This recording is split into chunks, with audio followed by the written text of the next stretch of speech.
Pourquoi ton physique ne rend pas esthétique? Tout d'abord, on va pas se mentir, si tu vas à la salle, c'est parce que tu veux avoir un physique esthétique. Ça sert à rien de te mentir à toi-même.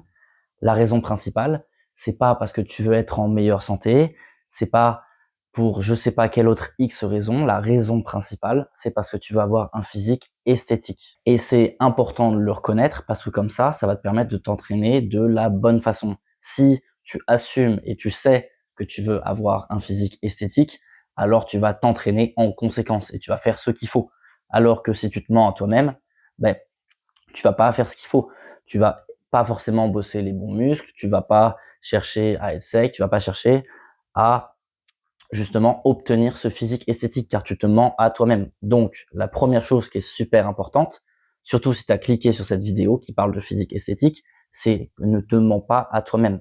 Si tu vas à la salle, si tu fais tout ce travail, si tu y passes autant de temps, mais c'est clairement pas pour être en meilleure santé ou pour toi-même ou pour je sais pas quoi. C'est parce que tu veux avoir un physique esthétique. Donc, avoue-le, c'est super important. Ça va te permettre de ensuite faire les bonnes choses pour l'atteindre. Et donc la première chose qu'il faut faire pour avoir un physique esthétique, et si ton physique ne rend pas esthétique, c'est parce que tu n'es pas assez sec. Et il faut être entre 8 et 12% de masse grasse. Si tu es encore à 15% de masse grasse, ou même encore plus, tu ne vas tout simplement pas rendre aussi esthétique, même à 15% de body fat. Quand tu es à 15% de body fat, tu as encore quelques kilos de gras en trop qui sont répartis un peu partout sur ton corps et qui vont tout simplement cacher de la définition. Tes muscles ne vont pas paraître aussi galbés et aussi bien dessinés. Et tout simplement, ça rend beaucoup moins esthétique pour l'œil. La différence qu'il y a entre le toit à 15% de masse grasse et le toit à 10% qui a perdu les quelques kilos de gras en trop, la différence sur l'esthétique, elle est énorme. Genre, c'est le jour et la nuit. Quand tu es à 15% de body fat, tu es à peine à 20% de ton esthétisme max. Alors que quand tu es à 10% ou autour des 10%, c'est là que tu atteins ton maximum, ton potentiel. Et si tu es au-dessus de 15%, on n'en parle même pas à 20%, t'es à 2% de ton esthétique. Genre ton physique ne rend pas esthétique. Donc la première chose et le plus gros levier que tu peux avoir, c'est vraiment le plus simple parce qu'après, c'est la masse musculaire, sauf que la masse musculaire, ça prend vraiment beaucoup de temps à se développer.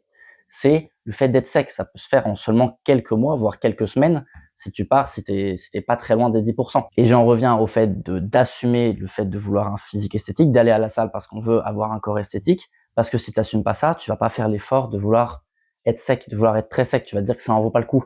Sauf que justement, c'est ça qui fait le jour et la nuit. Et pas seulement sur ton physique d'ailleurs. Tout, même ton visage, rend plus esthétique. Quand tu es à 10% de masse grasse, tous les traits de ton visage rendent beaucoup mieux. Donc arrête de te mentir à toi-même, arrête de cope et descends à 10% de masse grasse. C'est la meilleure chose que tu peux faire pour ton physique. C'est ce qui va te donner le plus gros gain visuel et d'impact sur l'esthétisme le plus rapidement possible. Et la deuxième chose, après le fait d'être sec, ça va être d'avoir de la masse musculaire au bon endroit. Et ça, la plupart des gens qui vont à la salle ou qui font du powerlifting, ils font pas du tout ce qu'il faut. Ils sont focus sur 3 exercices: le bench, donc le développé couché, les squats et le deadlift. Et ces exercices-là ne sont pas du tout ciblés pour la construction d'un physique esthétique. C'est des exercices qui servent dans le powerlifting, ça. Si tu veux développer un physique esthétique, il y a certains muscles qu'il faut que tu travailles, qu'il faut que tu travailles beaucoup, et c'est complètement différent de la plupart des séances classiques. Et ces muscles, ça va être tous les muscles du haut du corps, notamment les épaules, le milieu de l'épaule, donc le deltoïde moyen, le pec. Et ce qui est super important dans le pec, c'est de bosser assez le haut du pec. On veut surtout pas avoir le bas, donc la partie basse du pec qui est beaucoup trop développée par rapport au haut. Avoir la partie haute du pec qui est très développée est super important pour l'esthétique. On veut aussi avoir les trapèzes qui sont développés, les dorsaux, les abdos et les bras. Tous ces muscles-là, ainsi que la nuque. Tous ces muscles-là que je viens de citer, donc les pecs, notamment le haut du pec, les épaules, les bras, donc biceps, triceps, les dorsaux, les trapèzes supérieurs et la nuque, ces muscles-là sont super importants pour avoir un physique esthétique. Tu combines ça avec le fait d'être très sec et c'est ça qui te fait cette forme en V qui est super esthétique chez les hommes. Pour te dire, c'est l'équivalent du physique en sablier chez les femmes. Ce physique qui est naturellement, qu'on trouve naturellement attractif. Eh bien, c'est la même chose chez les hommes. Quand tu as ce physique-là, les femmes, les filles te trouvent naturellement plus attractif. Donc, pour récapituler, aller à la salle, ça suffit pas pour avoir un physique esthétique. Il faut que tu sois sec, autour des 10% de masse grasse, et certainement pas au-dessus de 12%, sinon tu es très loin de ton potentiel esthétique. Et il faut que tu construises de la masse musculaire aux bons endroits. Il faut que tu construises les bons muscles. Donc arrête de te mentir à toi-même. Tu vas à la salle pour avoir un physique esthétique, et donc fais ce qu'il faut en conséquence. Ne va pas à la salle juste pour aller à la salle avec des séances qui ne sont pas adaptées à ce que tu veux. Et justement, ensuite, une fois que tu commences à construire de la masse musculaire, il va falloir que tu regardes ton physique pour voir où est-ce que tu as des lacunes. Par exemple, moi, c'est les pecs ma lacune. Mes pecs sont en retard par rapport à mes épaules et mes bras qui sont beaucoup plus gros. Donc, qu'est-ce que je fais? Je bosse plus mes pecs.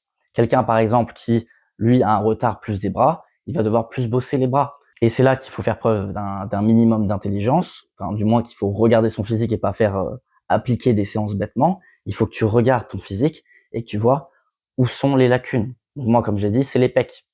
Par exemple, pour des personnes, ça va être le haut des pecs. Des personnes vont avoir beaucoup trop fait de dips, par exemple, et leur bas des pecs va être beaucoup trop développé par rapport au haut. Et là, faut complètement, peut-être pas complètement, mais réduire énormément le volume sur le bas des pecs et bosser beaucoup le haut des pecs.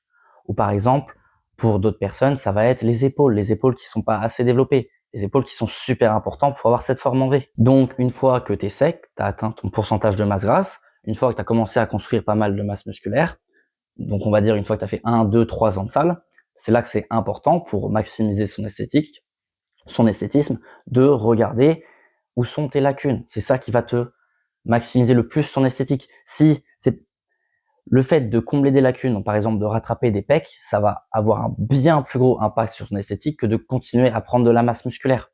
L'esthétisme, c'est avant tout une histoire de ratio et d'harmonie. Tu veux faire en sorte que tous les ratios qui sont agréables à l'œil soient respectés, ou du moins le plus proche possible. Si, par exemple, moi par exemple, si je continuais à prendre énormément de bras et d'épaules, mais que je bossais pas mes pecs et qu'ils gardaient leur retard, ça serait certes positif, mais ce serait pas du tout aussi positif que juste rattraper mes pecs.